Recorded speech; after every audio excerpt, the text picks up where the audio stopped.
Islamic দলগুলোকে নিয়ে কোনো টানাটানি চলছে কিনা। জামাতে ইসলাম আমরা দেখলাম গেলেন চরমোনাই পীর তার সাথে দেখা করে আসছেন, তার কদিন পরে মির্জা ফখরুল ইসলাম আলমগীর গেলেন এবং সেখানে 10টি বিষয়ে ঐক্যমত হয়েছে বলেও আমরা জানতে পেরেছি। এবং এই মানে জামাত ইসলাম তো শুরুতেই বলেছিল যে জামাত ইসলামের আমির যে এক জালিম গেছে আর এক জালিমকে যেন না আনা হয়, এরকম কথা তিনি বলেছেন। আহ, আমরা এমনকি চরমোনাই পীরের পক্ষ থেকেও আপনাদের কথা বলছি, এত দ্রুত নির্বাচনের দাবিতে তিনিও সমালোচনা করছেন, তালগাছ দেখাচ্ছেন বিএনপিকে, সেটি আমরা শুনেছি। মিজানুর রহমান আজহারী, যার সাথে আপনারও একটা কথার পাল্টাপাল্টি হয়েছে, তিনি বলছিলেন যে একদল খাইছে আর একদল খাওয়ার জন্য রেডি হয়ে আছে, এরকম তিনি বক্তব্য দিয়েছেন। তার প্রেক্ষিতে আপনিও একটা মানে প্রতিক্রিয়া জানিয়েছিলেন, জামাতে তাকে যোগ দেওয়ার একটা পরামর্শও দিয়েছিলেন। এটি কি একটু বলবেন যে কেন, বা এটি কি বলাটা ঠিক হবে যে ইসলামিক দলগুলোর সাথে বা কোথাও একটা আপনাদের একটা বিবাদমান বা দ্বান্দ্বিক অবস্থা তৈরি কি আসলে হচ্ছে? আমরা সকল ধর্মের মূল্যবোধের প্রতি শ্রদ্ধা জানাই। এটা আমাদের রাজনৈতিক স্ট্যান্ড। আমরা ধর্মনিরপেক্ষতার কথা বলি না। তো স্বাভাবিক কারণে আগামী দিনে নির্বাচন হবে এবং একটি গণতান্ত্রিক সরকার নির্বাচনের মধ্য দিয়ে প্রতিষ্ঠিত হবে, এটা আমরা বিশ্বাস করি। তো যারা নির্বাচনে মাঠে আছে, স্বাভাবিক কারণে এই নির্বাচনকে ঘিরে আগামী দিনে একটি মেরুকরণ সংগঠিত হবে। এখনো যেটি স্পষ্ট না, তবে সেদিকে যাবে। আমরা মনে করি যে এদেশের নির্বাচনী ব্যবস্থায় ইসলাম ধর্মাবলম্বী যেসব রাজনৈতিক দল আছে, অনেকগুলো রাজনৈতিক দল আছে, আলাদা আলাদা করেও আছে। যেমন আওয়ামী লীগের সঙ্গে ইন্ট্যাক্ট করে দেওয়া হয়, ত্যাগ করে দেওয়া হয় হিন্দুদের, কিন্তু হিন্দুরা সবাই যে আওয়ামী লীগের এটাও ঠিক না। এটা আমি আমার নিজেরও আমি এটা, কিন্তু কম বেশি এটা মানে হিন্দু সম্প্রদায়ের প্রতি আহ, এই ধরনের কথা তাদের শুনতে হয়। তো স্বাভাবিক কারণে বাংলাদেশের ইসলামী রাজনীতিতে বা যারা আছেন বা ইসলামে রাজনীতির বাইরেও যারা আছেন, অর্থাৎ মুসলিম ধর্মাবলম্বী, আমরা মনে করি সেক্ষেত্রে বিএনপি ভোট ব্যাংকে তাদের একটা বড় অংশ আছে। তো ইসলামিক চরমনায়ের যে গ্রুপ বা অন্যান্য যেসব গ্রুপ বা দল বা পার্টি আছে, তাদের সঙ্গে স্বাভাবিক কারণে আন্দোলনের পরিস্থিতিতে কারোর সঙ্গে আমাদের খুব নিবিড় সম্পর্ক ছিল, কাদের সঙ্গে একটু দূরত্বতম সম্পর্ক ছিল। তো এই সম্পর্ক আমরা মেনটেন করেছি আন্দোলন সংগ্রাম ভবিষ্যতে নির্বাচনের প্রেক্ষিতে। তো একটা দল হিসাবে আমাদের এই ভূমিকা তো থাকতেই পারে, আগেও ছিল, এখনো আছে, ভবিষ্যতেও থাকবে। এটা আমি দোষের কিছু মনে করি না।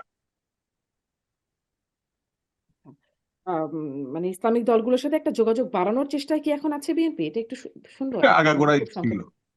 আচ্ছা, আগাগোড়াই মানে আমাদের এটা সম্পর্ক আগাগোড়াই ছিল। ছিল, এখনো আগাগোড়াই আছে, ছিল যে ভবিষ্যতেও বিষয়টি থাকবে। জনাব তাজ রহমান আনছেন, আমিও বলছিলাম যে আমি আলোচনায় আনতে চাই। এই যে শোরুম উদ্বোধন করতে যাওয়া মডেল বা নায়িকা যারা আছেন নারী, তাদেরকে যেতে দেওয়া হচ্ছে না, নারী ফুটবল বন্ধ করে দেওয়া হচ্ছে। এর আগেও যদি আমি নারী বিদ্বেষীর কথা বলছেন, বা এর আগেও যদি আমি আরো কয়েকটা ঘটনা যোগ করি, সেটি ঠিক নারীদেরকে নিয়ে না, যেমন লালন মেলা সেটি বন্ধ করে দেওয়া, ডেইলি স্টার প্রথম আলোর উপর হামলা, এবং সবগুলোই আমরা যদি দেখি তৌহিদি জনতা, তৌহিদি জনতার ব্যানারে এই কাজগুলো করা হচ্ছে। জনাব শামসুজ্জামান দুদু, প্রশ্নটা এখানে করতে চাই যে 5ই আগস্টের পরে এত তৌহিদি জনতা কোত্থেকে আসছে, বা মানে 5ই আগস্টের আগে তো ওদেরকে এত দেখা যেত না, এরপরে এত তৌহিদি জনতা মানে কোথা থেকে আসছে, এই বিষয়ে আপনারা কি কোনো ধারণা রাখেন বা কিছু বলতে চান? আপনার কথা প্রশ্নগুলো খুব স্পষ্ট না, তারপরে যতটুকু আমি বুঝতে পেরেছি তাতে এতটুকু বলি।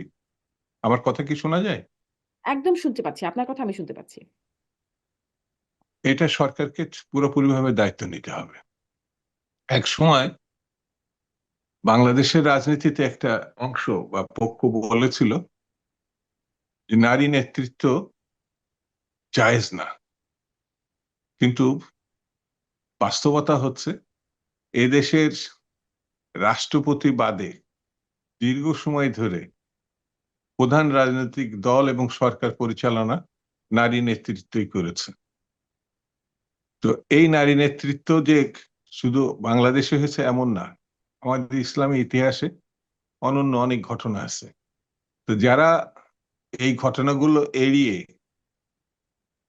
একেবারেই গোষ্ঠীতন্ত্রের উপরে নির্ভর করে, যাদের রাজনীতি নাই থাকে, এই যেমন তৈদি জনতা বলে যে বক্তব্য দেওয়া হচ্ছে, সরকার এটা এখনো স্পষ্ট করতে পারে না এরা কারা।